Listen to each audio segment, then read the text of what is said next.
I am very, very pleased and proud to present Councilman Costa Constantinides. Over the last 7+ years, he has done wonders for the Western Queens, in particular our waterfront area. I know that he's had a special focus on the area to the west of 21st Street, a focus that we've needed.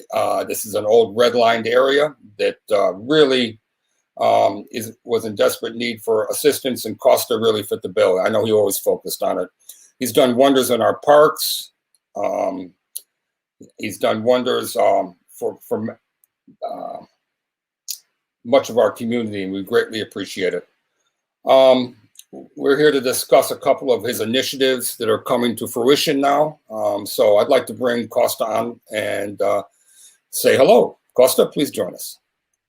Hey, Richard, how are you? Good. Good to see everyone. Good to be here at OANA, the Old Astoria Neighborhood Association. I'm always glad to join you. I wish I was joining you in person, not only because I'd be able to see all of you, because you always have the best food at your event, but you did. But I miss you guys very much, and I hope everyone's staying safe and staying healthy in this new year. Just wanted to give you all a really quick update on some of the things that are happening. I know that Richard alluded to it, but this spring, finally, the old radio tower, and I know EDC is going to talk about this tonight, so I'm not going to belabor it, but it took a long time. It took a lot of hard work, but myself, the borough president, we funded several years ago the restoration of the wetlands in Hallett's Cove. And the radio tower will be torn down, the fencing will be fixed, the concrete will be fixed, the wetlands will be restored, and we'll have a beautiful functioning wetland in Hallett's Cove, where it has stood a broken radio tower for 40 years. And this administration came in the same time I did, and I'll chastise those before us, the administrations before us, that for some reason they felt that this was okay, right? That for where this was placed, that it was in Western Queens, it was west of 21st Street, that it was okay to leave this decaying dock decaying in our cove for over 40 years. And everyone just kind of shrugged their shoulders that this is the way it is. And I don't understand the lack of action. But I am glad that we're able to finally get this done under this administration and with their partnership to finally see it happen. So they're going to break ground this coming spring, and it doesn't really feel like it because we keep being buried in snow. But spring is coming. Spring is only 39 days away, but who's counting? So we're not that far away from spring. And spring will bring new things. Springs will bring, new life. Spring will bring new life to our cove. So I'm very excited in the construction that's going to be going on there. At Whitey Ford Field, we've seen construction start. And that's a $2 million initiative between Borough President Donovan Richards and I. That construction has begun. We'll be having a groundbreaking soon. We were supposed to have a groundbreaking a couple of weeks ago, but it snowed. So we will have that groundbreaking again very soon. And I'm very excited about that because I know that's a ball field that's well utilized. And if you've played it, I know, Neil and so many of the organizers and friends of Whitey Ford Field were fighting for a renovated field for a long time. We're finally going to see that come to fruition. And, that construction has started and should be done early next year. And I know that you're going to have the library. You're going to have the DDC here later on, and they're going to talk about the library and the Astoria Library. It's a historic library, a Carnegie Library, open since the early 1900s. We're talking about 100+ years. But if you're a senior or someone who struggles to get upstairs, or a parent with a stroller, it's really difficult to get into that library because of the beautiful staircase. Well, we're going to have a brand new elevator. It's going to be made ADA compliant. We're going to have a beautiful new addition on the Astoria Library, over $8.5 million secured by my office and the borough president. So I'm really glad to be partnering to finally bring that library, and it's going to take a little time. I'm not going to lie to you guys. It's going to, DDC will go into this, but the timeline's not tomorrow. Shovels will go in the ground like 2023. Won't be done until 2024. I'll be out of office by then, which, is okay. In office, we're supposed to plant seeds, for trees that under which we're never going to see the shade. But the great part about it, I'm trying to do this from my phone because my internet was not made for this. Oh, there I am. Okay. There I am. Hello? Go ahead. There I am. So yeah, my internet was not made for Zoom. It does not want to cooperate. But I can do this. I have unlimited data on my phone, so I can do it that way. But we're supposed to do things that are for the betterment of the community. And I'm going to still live here, and I'm going to enjoy that library with everyone else. So I want to thank everyone who was part of the push to get that library renovated, because it really needed it. And lastly, there was a sort of, it kind of flew a little bit under the radar. I tried to highlight it, but we're getting a big Equinor wind, which is a Norwegian company.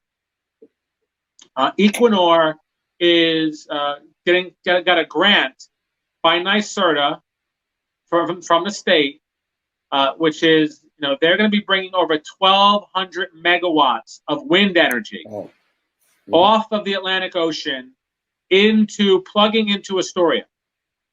So they're going to plug in northern Astoria. That's 1,200 megawatts of wind energy, renewable energy that's coming plugged into our grid, into our neighborhoods. I'm very excited about that. Equinor is going to be a great partner. I've had wonderful conversations with them. I look forward to working with them as they, build the pipeline that's going to bring that energy to our neighborhood. And frankly, our neighborhood has been overpopulated with fossil fuel burning power plants for too long. And, the asthma rates are sort of the result of that. Where, OANA sits, 1101, 1102, 1106 have the highest asthma rates in our district and higher than the borough average of Queens. So it's time to see those power plants shut down. The dirty plants have to close.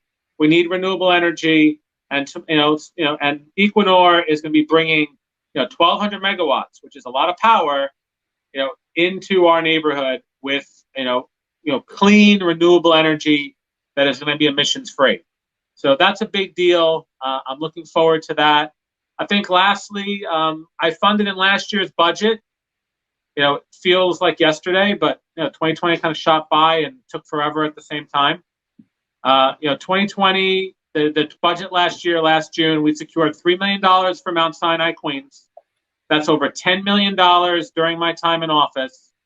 Every dollar they'd asked for, we've given them, because I know how important it is to have good health care in our community, and including the stroke center that opened 2 years ago. And additionally, we funded the bio bus at the Astoria houses. So the bio bus will have a permanent home at the Astoria houses. I'm looking forward to them having a learning lab on the campus, and really kind of bringing their learning to the kids of the Astoria houses.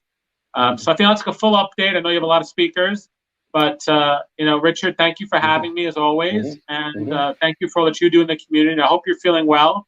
And you too. You're doing much better. I'm doing a lot better than I was, man. COVID, as you can still see, I'm not quite where I was before. I was as low as 172 pounds when I was at my most sick. That's down about 40 pounds from where I was pre-COVID. I'm at $191 right now, so get a good weight. So I'm getting a lot better than I was, but I hope everyone's still washing their hands. I hope everyone's staying social distant. I hope no one went to a Super Bowl party this weekend. And please, we're getting more sites for vaccination. We just got Citi Field open today with a lot of advocacy from the borough president and other electeds.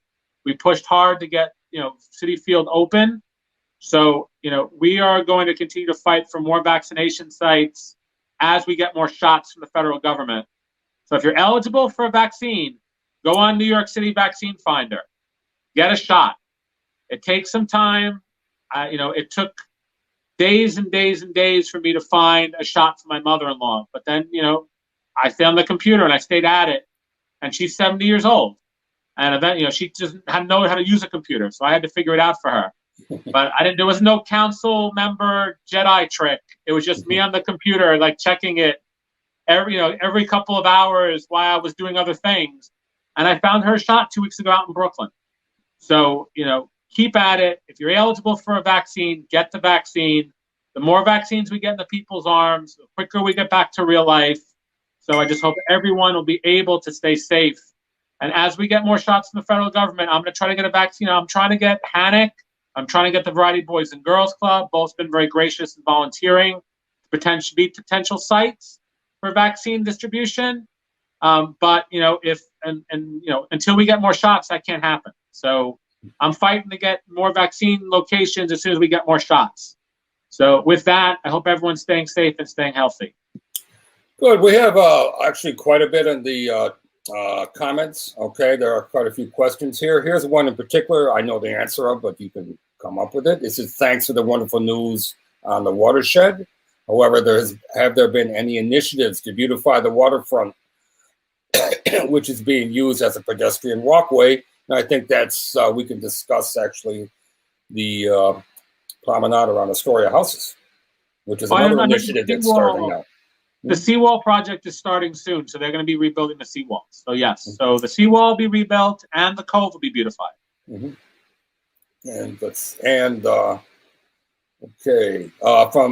From Neil, he says he noticed that the funding increased $900,000 for Whitey Ford Field. Do you happen to have any idea where that money came from? He says it's on the parks tracker. We had to move some money around from another project that wasn't fully funded because there was an issue with the lighting. When they started drilling down, they found that the lighting was unstable, so we had to replace the lighting. So we found another $900,000. So if this project's shovels are in the ground, the other project that's in a different part of the district was not fully funded and was not going to be fully funded for a long time. So we took some money and moved it over to get this project done because we need to get this project started. It's overdue. Good. Okay, let's see. I guess there's a question about the Steinway Library branch. They say it's been closed for 2 years, so I think someone else stated here that it's not closed. It'll stay open. What are you aware of that? It is closed. The construction should be done this month, coming up in March. But it's not that simple. So let's be really honest with one another. I mean, the Broadway branch is open, but it's not open. I walk past it all the time on my way to my mother-in-law's house. And right now, that's not a grab and go site. So it's closed. So we have 2 hurdles to jump. They have to finish the construction, which is number 1. And then they would have to make that a grab and go site.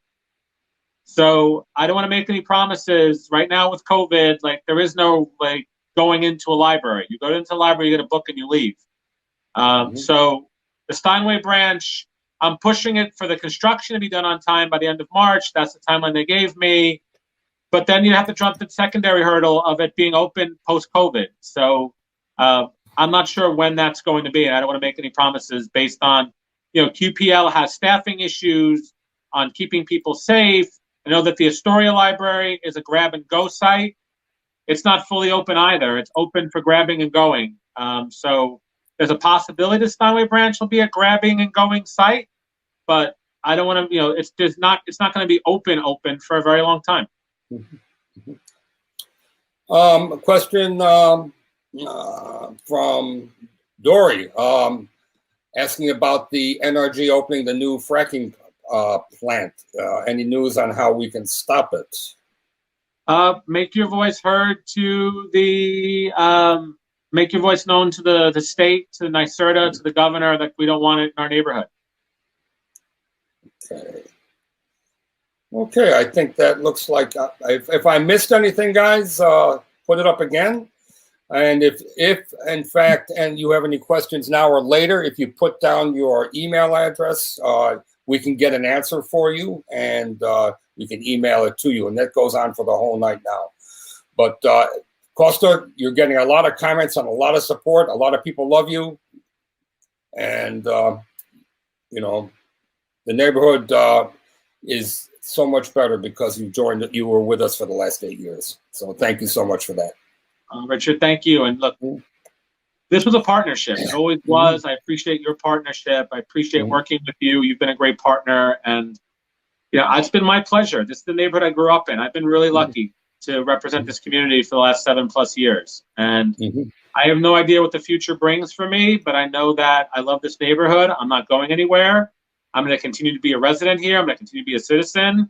I'm looking forward to be partnering with you on many other things in the future, no matter where I am, no matter what I'm doing, and continuing the good work that we've started here. So I'm looking forward to it giving me too. the opportunity. Okay.